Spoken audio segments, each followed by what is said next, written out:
मैं चंद्रशेखर पांडे।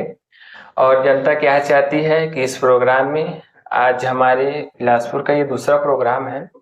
और दूसरे प्रोग्राम के हमारे मेहमान श्री सुशांत लक्की मिश्रा जी हैं। और ये छत्तीसगढ़ प्रदेश एनएसवाई के उपाध्यक्ष हैं। और इतने बड़े ओहदे पे होते हुए ये आज भी जमीन से जुड़ के छात्र हित में जो कार्य करते हैं, इनके बारे में आपको बताएंगे, जानकारी देंगे और इनकी राजनीतिक करियर के बारे में विचार करेंगे, इनका क्या विचार करते हैं। तो आइए मिलाते हैं श्री लक्की मिश्र सर। नमस्कार। नमस्कार। नमस्कार। नमस्कार सर। सर, आप बचपन से ही राजनीति से जुड़े हुए थे और हमने देखा कि आप बहुत कम उम्र में बेलतरा विधानसभा के अध्यक्ष के रूप में भी कार्य किए, तो उसकी कुछ कहानी बताएं आप। देखिए, ऐसा है, पिताजी शुरू से ही राजनीति में थे जी। क्योंकि फिर साथ में प्रोग्राम में कभी भीड़ के साथ अगर कुछ जिम्मेदारी उनको मिलती थी तो हम लोग की भी सहभागिता उसमें होती थी जी। तो आना जाना लगा रहता था। हाँ। तो इससे झंडे से प्रेम होता गया और विचारधारा वही बनती गई। जिसमें पिताजी है तो आदमी तो उसी के पीछे, पिताजी के पीछे ही चलते हैं हमेशा। जी। तो सबसे पहले तो बोलूं तो राजनीतिक गुरु पिताजी ही थे। हाँ। फिर धीरे धीरे छात्र राजनीति में इंटरेस्ट आने लगा और फिर प्रदेश के अध्यक्ष, जो भी वर्तमान के युवा कांग्रेस के प्रदेश अध्यक्ष हैं आकाश शर्मा जी, उस समय एनएसयूआई के प्रदेश अध्यक्ष हुआ करते थे जी। जो कि शानदार कार्यकाल रहा उनका। तो उनसे मुलाकात हुई एक दो प्रोग्रामों में। तो अचानक से बिलासपुर में ऐसी उस समय ये बनी कि 90 विधानसभा के अध्यक्ष बनाना है। शायद उन्हीं के कार्यकाल में ये पहली बार हुआ। हाँ। कि 90 विधानसभा के अध्यक्ष बनाए गए, जो कि सफल हुए। जो कि सफल हुए, जिस काम को जिले के कुछ पदाधिकारी अगर नहीं कर रहे थे तो विधानसभा का अपना जो नैतिक वहां की जिम्मेदारी होती है, मूलभूत सुविधा रहती है, उनको खुद विधानसभा जो भी रहते थे, छात्र नेता वहां रहते थे, उठा के लड़ाई लड़के उस कार्य को पूरा करते थे। तो इसी प्रकार से आकाश शर्मा जी से मुलाकात हुई और मुलाकात होने के बाद चलते गए, सीखते गए, बहुत कुछ सीखने को मिला। फिर धीरे धीरे साथ में उनसे बहुत सारे दिल्ली भी जाना हुआ, दिल्ली की भी चीजों को सीखने को मिला। दिल्ली विश्वविद्यालय जो देश का सबसे बड़ा छात्र संघ चुनाव होता है, हाँ। उसमें भी 3-3, 5-5 बार आज तक सभी समस्त साथियों के साथ अपनी सहभागिता निभा के आ चुका हूँ। तो बहुत कुछ सीखने को मिला। और मैं आपको बताता हूँ कि विधानसभा अध्यक्ष पद में रहते रहते मैं निष्कासित भी हो गया था। अच्छा। अब उसका कारण मेरे को नहीं पता, हो सकता है ज्यादा तेज चलना हो सकता है या फिर कुछ सही हो सकता है मैंने बुलंद कर दिया हो, उसके कारण हो गया होगा, या किसी का प्रेशर रहा होगा, मेरे को नहीं पता। तो मैंने साथ ही साथ फिर अपने लेटर हेड में पूर्व विधानसभा लिख के भी लगातार मैंने आंदोलन जारी रखा। मतलब कहीं पर उसमें कोई बट वाली बात नहीं थी, करना है तो करना है, ये सोच था पहले ही दिन थे। तो राजनीति आपका करियर हो गया है। अब तो राजनीति देखिए करियर हो गए। हाँ, पहले ऐसा सोच नहीं था।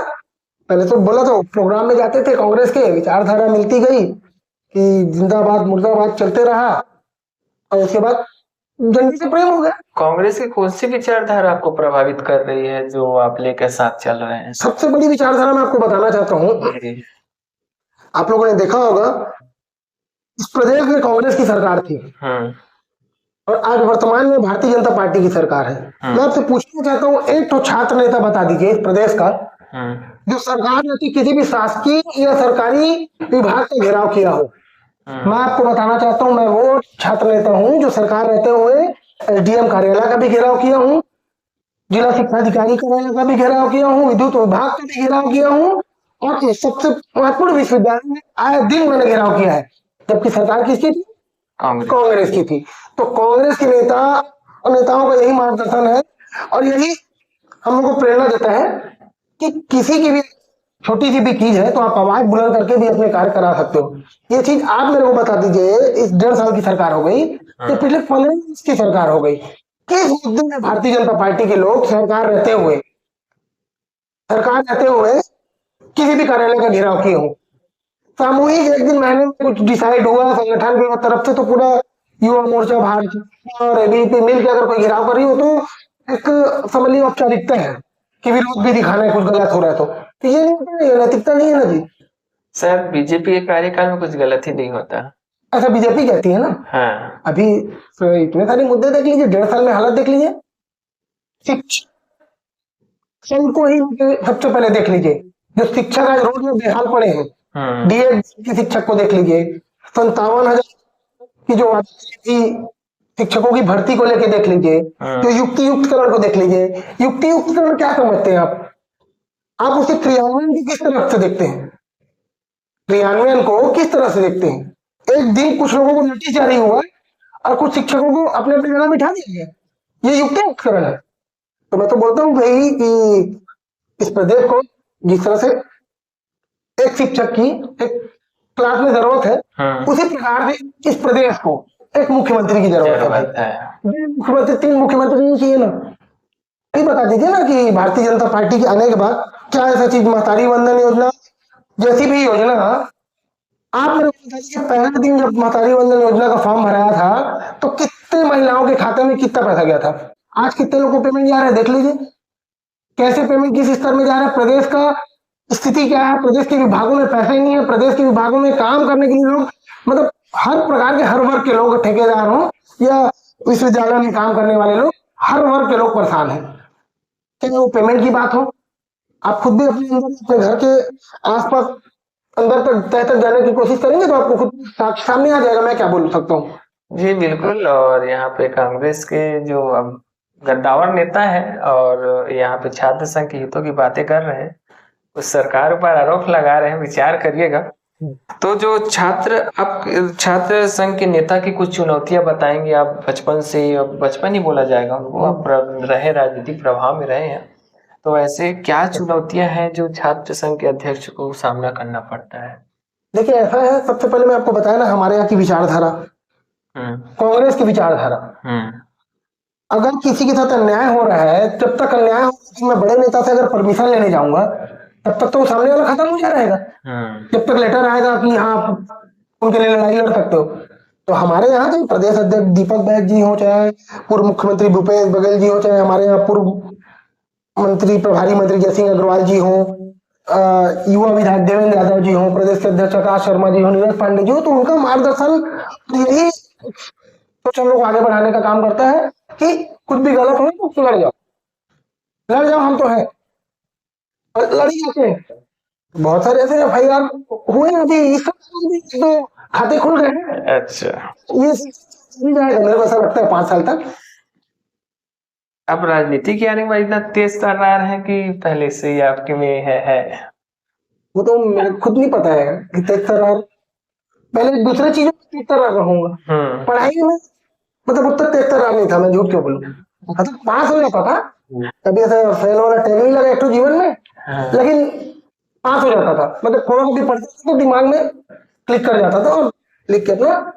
तो अचानक से राजनीति में वो आया और लोगों की आवाज बुलंद करने का काम लगातार करता ही रहता हूँ। मेरे सोशल मीडिया हैंडल पेज से आप देख सकते ही है, मतलब हर दिन कुछ ना कुछ प्रोग्राम रहता है, की प्रतिक्रिया रहती है। अगर कुछ गलत हो रहा है तो उसमें अपन बढ़ चढ़ के आगे बढ़ते ही।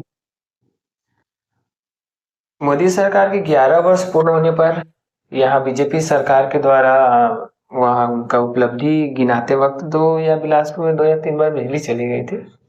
उसको कांग्रेस के जो भी पदाधिकारी वो बहुत ही बेपाकी से इस बात को रखे कि यही उपलब्धि है करके। अब क्या विचार रखते हैं? देखिए उपलब्धि गिनाने तो यशस्वी बहुत सारे यहाँ नेता बैठे रहे होंगे। विगत कई दिनों से लाइट की समस्या, मतलब इतनी समस्या थी कि हर एरिया की लाइट वो लगातार हो रही थी। शिकायत करने के बाद भी रात भर लाइट नहीं आना, चाहे उसमें कई भारतीय जनता पार्टी के विधायकगण भी अपनी क्षेत्रीय जनता से मुलाकात करते कि लाइट गोल है, पेड़ गिरा है, जो भी वगैरह वगैरह बहुत सारी चीज थे। लेकिन मैं आपको बताना चाहता हूँ जनता के सामने स्पष्ट हो गया। इनको जनरेटर लगवा के रखे रहते तो स्पष्ट नहीं हो पाता उस दिन, मेरा ये मानना है। फिर उस दिन स्पष्ट हो गया तो जनता के सामने खुल गया भाई कि सही में गड़बड़ी है। विद्युत आपको मैं बता दूं कि सरकार में जिला कांग्रेस कमेटी के अध्यक्ष के नेतृत्व में 2 बार बिजली विभाग का घेराव कर दिया गया है। तीसरी बार तैयारी थी, कुछ कारणवश। आपने इतने बार घेराव किया है, कभी आपको लगा कि आप मुसीबत में पड़ गए?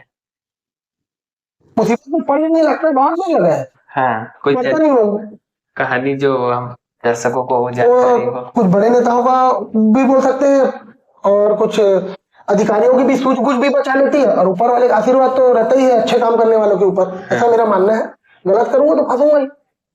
और दूसरी बात मैं आपको बता दूं, अभी जिला शिक्षा अधिकारी पूर्व में जो टीआर था वो है, जिनके ऊपर आरोप भी लगा था, जिनके यहाँ रेड भी पड़ी थी, इनकम टैक्स ईडी वगैरह की रेड पड़ी थी। जिस दिन मैंने घेराव किया था उसके सेकंड डे ही रेड पड़ी थी। तो मेरा मानना है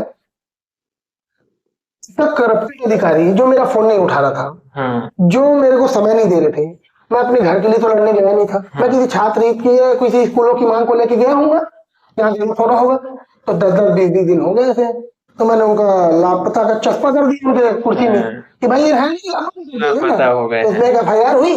कुछ छात्र तो साथ में थे, थोड़ा घबरा जाते हैं कई लोग, थोड़ा घबराने की बात नहीं है, जाएंगे तो साथ में जाएंगे टाइप का सब चलता है। अब जाएंगे साथ में जाएंगे, एक आग अब जेल का दर्शन हुआ है। ऐसा राजनीतिक चीजों में नहीं, लेकिन राजनीतिक कुछ कारणों से जो शहर की भारतीय जनता पार्टी की सरकार जब थी तो फंसने फंसाने का योजना चलता था। तो फंसाने की योजना में हो गया एक बार। हमारे देश में जितने भी बड़े नेता हुए हैं, चाहे नेहरू हो, गांधी जी हो, तमाम सब एक बार जेल से आए हुए हैं। तो ये भी राजनीति में एक बार हो गए हैं। तो मैंने बताया ना, आरोप लगते हैं, आरोप की सिद्धि नहीं है।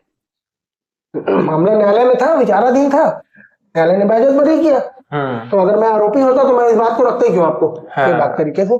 जी बिल्कुल। और अभी भी ऐसा होगा, आप लोगों को देखने को हो सकता मिल जाएगा भाई।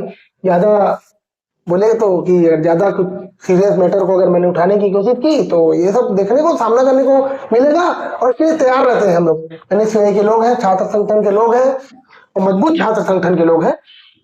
आप लोग भी इस प्रदेश में अगर रहते हैं, इस प्रदेश के जितने पत्रकार साथीगण हैं, उन लोगों को पता होगा कि छात्र संघ में अगर या कॉलेज स्कूलों में कुछ काम कराना है तो ABVP के पास जाएगी, NSUI के पास। मैं आपसे पूछता हूँ, आप खुद पहला नाम जानेंगे, NSUI चलते हैं लोग, थोड़ा करते रहते हैं, तो ABVP के पास जाएंगे तो उनको आपको पता है तो परमिशन लेने जाना पड़ेगा पहले। परमिशन लेटर आएगा, माननीय विधायक जो भी मंत्री रहेंगे क्षेत्र के बाद आप लोग का कार्य आगे बढ़े। बिल्कुल, NSUI बहुत ही छत्तीसगढ़ में प्रभावशाली है और छात्र हित की बातें हमेशा बढ़ चढ़ कर बोलती है सर, और आगे पीछे नहीं देखती है। आगे नहीं देखती। अच्छा, सीरियस मैटर से याद आया, मैं कोरबे जिले क्षेत्र से हूँ जी। वहाँ ACCL क्षेत्र बहुत प्रभावित है जी। वहाँ विगत 2 व्यक्ति हैं, एक वर्ष विकास यादव करके था, उसकी उम्र 19 साल थी, और फिरत धनवार था, उसकी 19-24 साल थी। तो वो अनफॉर्चुनेटली उनकी डेथ हो गई ACCL खदान के अंदर में। तो ACCL के द्वारा उन्हें कोयला चोर घोषित करके केस रफा दफा कर दिया। तो क्या ये हमारे हितों का हनन नहीं है? सबसे पहले तो मेरे संज्ञान में अभी आया, आपने बताया तो संज्ञान में ही था, अपनी भी हो सकती गलती होगी। तो सर्वप्रथम तो वहां के स्थानीय जो जनप्रतिनिधि हैं तो उनको संज्ञान लेना चाहिए। भाई आप वहां की जनता से विजय प्राप्त किए हैं तो जनता के साथ खड़े नहीं है। और इतना बड़ा मुद्दा, अगर खदान में आप जैसे बता रहे हैं चोरी कर रहे थे, खदान में सही का फोर्स होता है। तो चोरी था तो CISF क्या कर रही थी? क्या CISF ने एंट्री दी थी या वो अंदर? सर्वप्रथम तो आप पहला सवाल ACCL से कीजिए कि आप जो युवा साथियों के ऊपर, छात्रों के ऊपर आरोप लगा दिए अपने केस सलटाने के लिए, तो मैं आपसे बोलना चाहता हूँ, ये सवाल मंत्री जी, माननीय मंत्री जी से भी कीजिएगा जी, कि भाई वहां पर तो युवा साथी पहुंचा कैसे? CISF के फोर्स, मतलब आप देखें कितनी सिक्योरिटी रहती है, पुलिस से ज्यादा उनसे कांपते हैं, ये सत्य है। तो एंट्री कैसे हो गई खदान में? भाई खदान का इतना है क्या कि खदान में सीधा कूद जाएगा अंदर? ऐसा तो नहीं है ना। कोरबा खदान आप भी देखें, एशिया का सबसे बड़ा खदान है भाई, वहाँ गड्ढे कर जाता है आदमी, वहां कैसे जाएगा? मेन रोड से ही तो जा सकता है। वहाँ के जो जनप्रतिनिधि हैं वो आरोप लगाते हैं कि इसकी सारी जवाबदारी ACCL के पास है, हमारे पास नहीं है। तो निर्धारित किसके पास? मैं आपको फिर बता दूं, कांग्रेस की सरकार थी जी, इतना बड़ा घेराव अगर ACCL का किसी ने किया था तो मैंने किया था अप्रेंटिस के साथियों के लिए। जो अप्रेंटिस के प्रशिक्षण साथियों को ACCL ने वादा किया था साल भर का सर्टिफिकेट देके जो तनख्वाह देने का काम कर रही थी। मेरी बात मान लीजिए, आप कोई इलेक्ट्रीशियन है, आप उससे घर का प्लेट धुलवाएंगे तो ये क्या वाजिब था? नहीं था। आप कोई घास काट लेता था तो उससे घर के कपड़े धुलवाएंगे तो वाजिब था? वहां का कोई ड्राइवर है, आप उसे घास कटवाएंगे? तो ये सब चीज के मेरे पास साक्ष्य है आज भी। मैंने 2-2 बार बड़ा विरोध किया, पूरी जांच बैठी, लंबी जांच चली, फिर उसमें ये निर्णय लिया गया कि इनको रेगुलर रेट में ऊपर से अधिनियम के तहत 2014 में जब से मोदी जी ने पदभार ग्रहण किया तो अधिनियम को चेंज किया गया, तो रेगुलर पहले ही बॉन्ड भरा दी बच्चों से, बॉन्ड भरा, तो निर्णय ये लिया गया कि जो भी ठेकेदार है उनके अंडर में हम इनको वो देंगे। और मैंने कहा था कि भाई जो भी प्रशिक्षु अप्रेंटिस प्रशिक्षु जो साथी थे, हमारे युवा साथी छात्र थे, उनके साथ जो जो अन्याय हुआ उस अधिकारी को बर्खास्त करें। हाँ, तो मैंने ये मांग ली, जब बहुत बड़ा निर्णय ली थी, 3-3 दिन की एससीसीएल मुख्य कार्यालय का घेराव किया था, आप पूर्व में जाके देख सकते हैं, पिछले पन्नों में आपको दिख जाएगा। जी बिल्कुल, ये और ये छात्र संघ, उसमें हमारे कई साथियों के ऊपर एफआईआर पंजीबद्ध किया गया, उसमें हमारे कई साथियों के ऊपर एफआईआर पंजीबद्ध किया गया। मैं ये मानता हूँ मेरे ऊपर एफआईआर करना था, साथियों के ऊपर क्यों डरा रहे थे, अप्रेंटिस के साथियों को डराना चाह रहे थे, फिर भी हमारे साथी डरे नहीं, बेबाक तरह से लड़े और आगे भी लड़ेंगे जब जब जरूरत पड़ेगी। वहाँ के एनएसयूआई के जो अध्यक्ष कोरबा जिले के हैं, मनमोहन राठौर करके हैं, तो वहाँ प्रभावित ग्राम में भारतीय विद्यापीठ हल्दी बाजार कॉलेज है, वहाँ जब एसएससी के द्वारा हैवी ब्लास्टिंग किया जा रहा था तो कुछ स्टूडेंट घायल हुए, उसमें शिक्षक भी घायल हुए, उनके ऊपर एफआईआर हो गया था। तो कहाँ जाए स्टूडेंट? सर्वप्रथम मैं ये बताना चाहता हूँ, एनएसयूआई ने बेबाक तरीके से गवर्नमेंट ना होने के बाद भी डबल इंजन की यहाँ सरकार है, उसके बावजूद लड़के आवाज को बुलंद करने का काम मनमोहन राठौर ने किया, एनएसयूआई के साथी ने किया, एनएसयूआई के बहुत सारे साथियों ने किया। परंतु जब उस चीज में हम लोग भी आगे प्रोग्राम को बढ़ाने का बात चला, जब उनके ऊपर एफआईआर पंजीबद्ध कर दिया गया मनमोहन के ऊपर, तो जेल भी जाना पड़ा उसमें। नहीं, इसकी तो कड़ी निंदा है कि आप किसी छात्र को आवाज बुलंद करने में जेल भेज रहे हैं कि आपकी आवाज दब जाए। फिर मेरे को ये अपने से ही प्राप्त हुआ जानकारी, और एससीसीएल ने कुछ साल पहले ही स्वीकृति प्रदान कर दी है नया विद्यालय बनाने के लिए। तो सरकार बीजेपी की केंद्र में भी है, छत्तीसगढ़ में भी, तो कलेक्टर क्या कर रहे हैं, अभी तक शिफ्टिंग क्यों नहीं किया? भाई अगर मैं ऐसी के साथ लड़ाई लड़ने जाऊंगा तो एक पन्ने दिखा देंगे कि मैंने तो स्वीकृत कर दी है, 2 साल हो गए, 2.5 साल हो गए, 1.5 साल हो गए, साल भर हो गए, अभी कलेक्टर, वर्तमान कलेक्टर क्यों नहीं कर रहे हैं? ये क्या कारण हो सकता है उसका भाई? क्या करने का कि फंड खर्चा तो नहीं हो गया उधर, मतलब कुछ भी हो सकता है ना, कुछ भी हो सकता है, क्योंकि सरकार क्या है, प्रत्येक माह अगर 655 करोड़ रुपए महतारी वंदन योजना के खाते में, महिलाओं के खाते में डाल रही है, कुछ तो सरकार में पढ़ने का। इस क्षेत्र में वहाँ शिक्षा, वहाँ बच्चों लोग को कंटेनर पे रख रहे हैं, छात्र स्टूडेंट को। तो मैं आपसे हरदेव बाजार छात्रों के उस पे बोलना चाहूंगा कि हरदेव बाजार छात्र किसी प्रकार की समस्या हो तो क्या हमारे लक्की मिश्रा जी हमारे साथ हैं? One call that's solve. अच्छा, एक बार याद करेंगे, मैं लड़ाई लड़ने का काम करूंगा जी, मेरी आदत है। अगर आज तक मेरे को एक ऐसा व्यक्ति चुन के बता दे या ला के बता दे, भले मैं उसकी लड़ाई लड़ी हूँ, भले उसका सॉल्यूशन नहीं निकाल पाया हूँ, वो अलग चीज है। आप ऐसा व्यक्ति ला दें कि जिसने मेरे को संपर्क किया है और मैंने संवाद करके उसके लिए लड़ाई लड़ी है कि नहीं, मेरे घर से एक आदमी नहीं मिलेगा जी, बिल्कुल एक आदमी नहीं मिलेगा। और हरदी बाजार में जो भी कॉलेज है और कोरबा में जो भी कॉलेज है, अगर आपके अधिकारों का हनन हो रहा है तो सर हैं, आप एक बार बुलाइए इनको, आपके अधिकारियों को, आपके अधिकारों को ये बड़ी बेबाकी के साथ रखेंगे और लड़ेंगे आपके साथ। इसमें बिल्कुल बिल्कुल हमारे साथियों को बोलना चाहता हूँ कि जिस दिन भी आप लोग को लगे, एक दिन पहले मेरे को सूचना दे दे, मैं अगर कहीं भी रहूंगा देश में तो आने का प्रयास करूंगा। एससीसीएल सर, एससीसीएल से हम भी कुछ सवाल करना चाहते हैं और उनके पास जाना चाहते हैं, तो क्या एससीसीएल अधिकारियों से जब हम मिले तो आप वहां उपस्थित हो पाएंगे? मैं उपस्थित हो पाऊंगा, लाइव कैमरे में भी उपस्थित होना चाहूंगा, क्योंकि एससीसीएल एफआईआर पंजीबद्ध करने में पीछे नहीं हटती भाई। जो भी बहस करूंगा या सवाल करूंगा तो आपके सामने करना चाहूंगा जी, पारदर्शिता तरीके से, क्योंकि अगर मैं अकेले किया तो हो सकता है मैं जैसे कोयला चोर घोषित कर रहे थे किसी को, हमको आरोपी घोषित कर देंगे भाई कि हमको मारने आए थे या कुछ भी आए थे जी, तो आपके सामने सवाल करूंगा मैं जाके। जी बिल्कुल, सामने सवाल करिएगा और बड़े जोश में है और जोश आपका दिख रहा है में से। तो अगर आपको आपके पार्टी के द्वारा बड़ी जिम्मेदारी मिलेगी तो तो आप क्या युवाओं के लिए क्या करना चाहेंगे, कुछ संदेश देना चाहेंगे हमारे युवाओं को? देखिए, सर्वप्रथम प्रदेश में जी शिक्षा व्यवस्था जो डामाडोल हो रखी है। जी देखिए, कितने भी बड़े घर के लोग हों, उनके घर में भी बच्चा पढ़ने को जाता है, उनके घर में भी फीस लगती है। जो आज के डेट में आप देख रहे होंगे, जो शैक्षणिक संस्थान को व्यवसायिक तौर में जो इस्तेमाल किया जा रहा है, चाहे प्राइवेट संस्थान ले लीजिए। राइट टू एजुकेशन क्या होता है?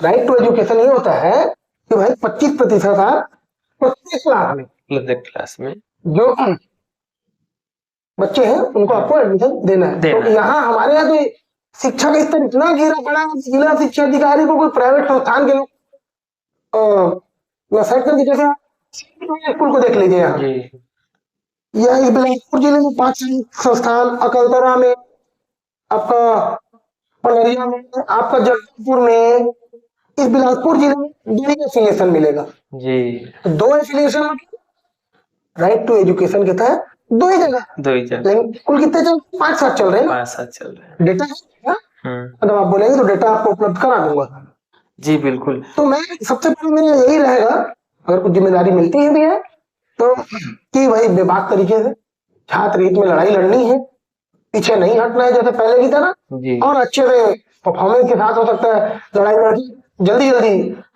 लोगों को छात्र हित में निर्णय मिलेगा। और सबसे महत्वपूर्ण मैंने बोला ना, शिक्षा का स्तर अभी जो बेहाल हो रखा है, शिक्षा स्तर को सुधारने का काम करना है। अधिकारियों के संज्ञान में लाना है कि ये डामाडोल व्यवस्था जी। आप इतनी अच्छी शिक्षा व्यवस्था थी स्वामी आत्मानंद योजना, आप नाम बदल लिए, अब उसमें आप टीचरों की कमी कर दिए, अब स्तर तक जाएंगे।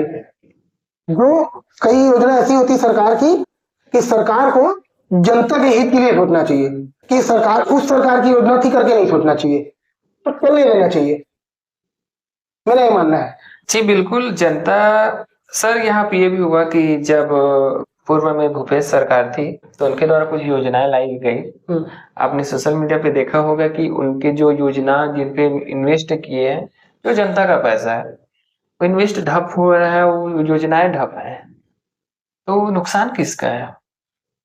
तो जो वर्तमान सरकार है उस योजनाओं को चलाने का काम क्यों नहीं कर पा रही है? भाई उस समय भी पूर्ववर्ती सरकार ने जो कई योजना, चाहे गरीबों की योजना थी, चाहे चावल की योजना थी, चाहे किसानों की योजना थी, हमने तो वहां बढ़ाने का काम किया था जी। चाहे धान को खरीदी के रेट में बढ़ाने का काम किया, और हमारी सरकार ने किया, तभी इनके होश उखड़े, तभी इन्होंने और बढ़ाने का काम किया, नहीं तो किसानों के लिए नहीं दे रहा था आज भी। और मैं तो बोलता हूँ, चलिए ना, इतनी अच्छी योजना थी, आप इसको देश भर में लागू क्यों नहीं करते? देश भर में तो आपकी सरकार है ना। हाँ जी बिल्कुल, देश भर में सरकार नहीं करते ना भाई। ऐसा महसूस हुआ वर्तमान में कि जो छत्तीसगढ़ के स्थानीय नेता जो हैं, उनका प्रभाव छत्तीसगढ़ के संसाधन पे नहीं है, केंद्र सरकार के पास है। तो क्या छत्तीसगढ़ में जो छत्तीसगढ़ के जो संसाधन है, उसका लाभ छत्तीसगढ़ को मिल पा रहा है? देखिए, अभी की सरकार, आप लोगों को भी नहीं पता, प्रदेश की जनता को भी नहीं पता कि मुख्यमंत्री कौन है, कि विष्णु देव साय मुख्यमंत्री हैं, कि विजय शर्मा मुख्यमंत्री, कि अरुण साव मुख्यमंत्री हैं, कि ओपी चौधरी मुख्यमंत्री हैं, कि उनके आला अधिकारी जो ऊपर से भी कुछ अधिकारी हो गए प्रमोट करके यहाँ बिठाया गया कि वो मुख्यमंत्री हैं। तो सर्वप्रथम तो भारतीय जनता पार्टी के लोगों को ही ये चयन करना होगा कि हमारा मुख्यमंत्री कौन। मैं आपको सही जी, ये नेता भारतीय जनता पार्टी के, हमारे भी कई करीबी लोग मिलते हैं तो समझ आते हैं कि काम किससे होगा, कहाँ जाना है, कुछ उनको पता नहीं, क्योंकि सरकार की चाबी ऊपर है।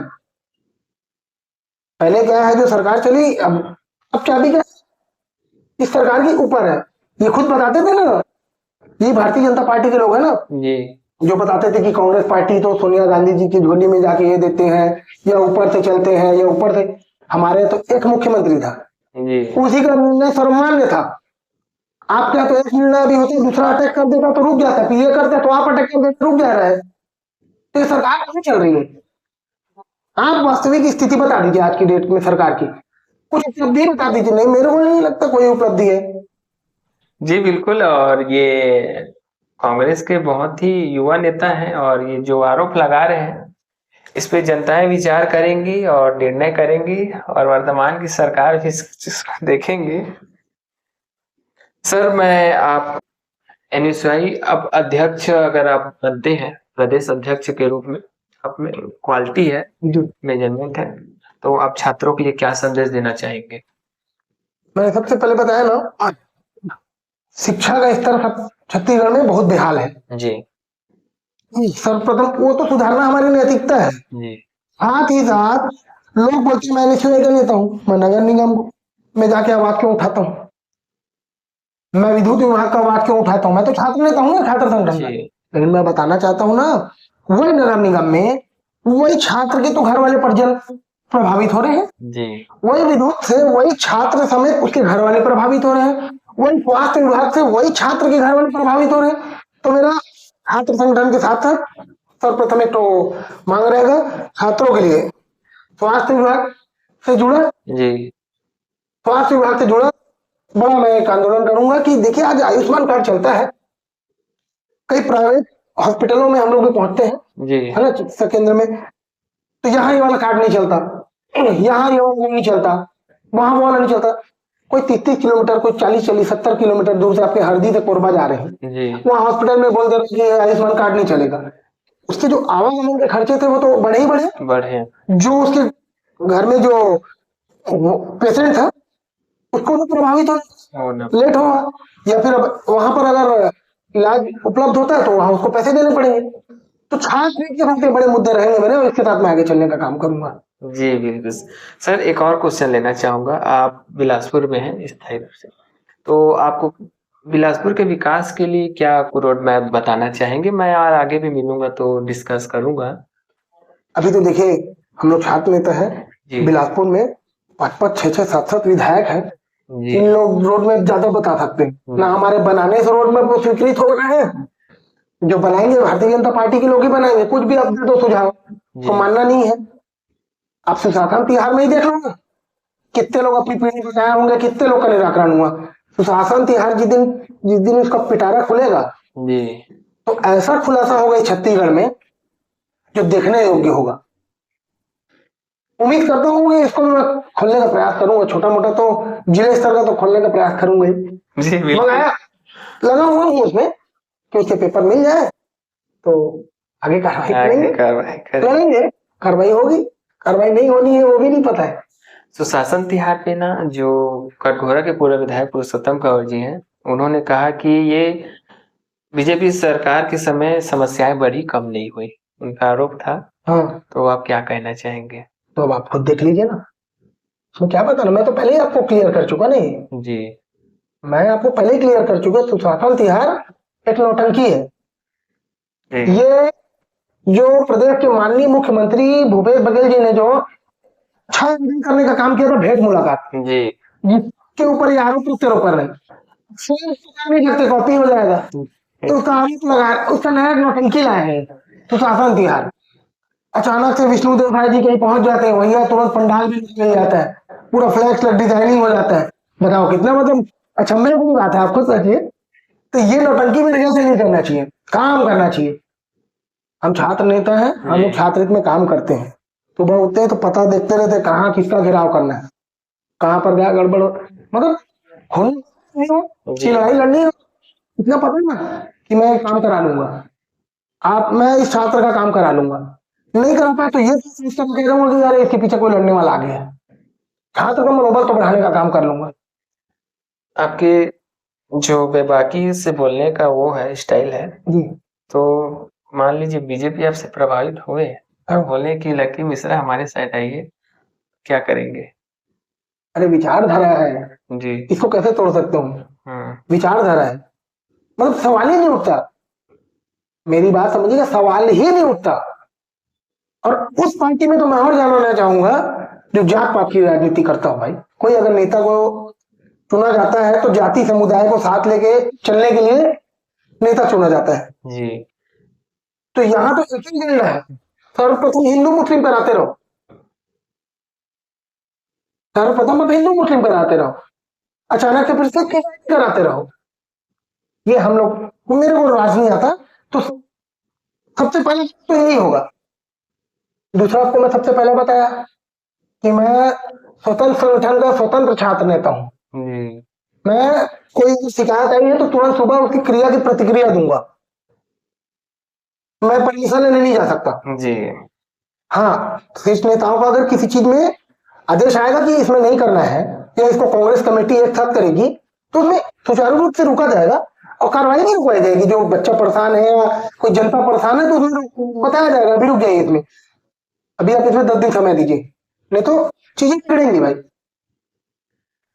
जी बिल्कुल। तो ये रहे हमारे लक्की मिश्रा भैया जी, और ये इनका जोश देखने लायक है, और छात्र के हित में जो कार्य कर रहे हैं वो वाकई में तारीफ योग्य है, और शब्द नहीं है कि क्या कहें। और निश्चित रूप से छात्रों की जो अधिकारों का हनन है शायद इनके कार्यकाल में असंभव है कि कोई कर पाए। सर धन्यवाद सर। अच्छा लगा।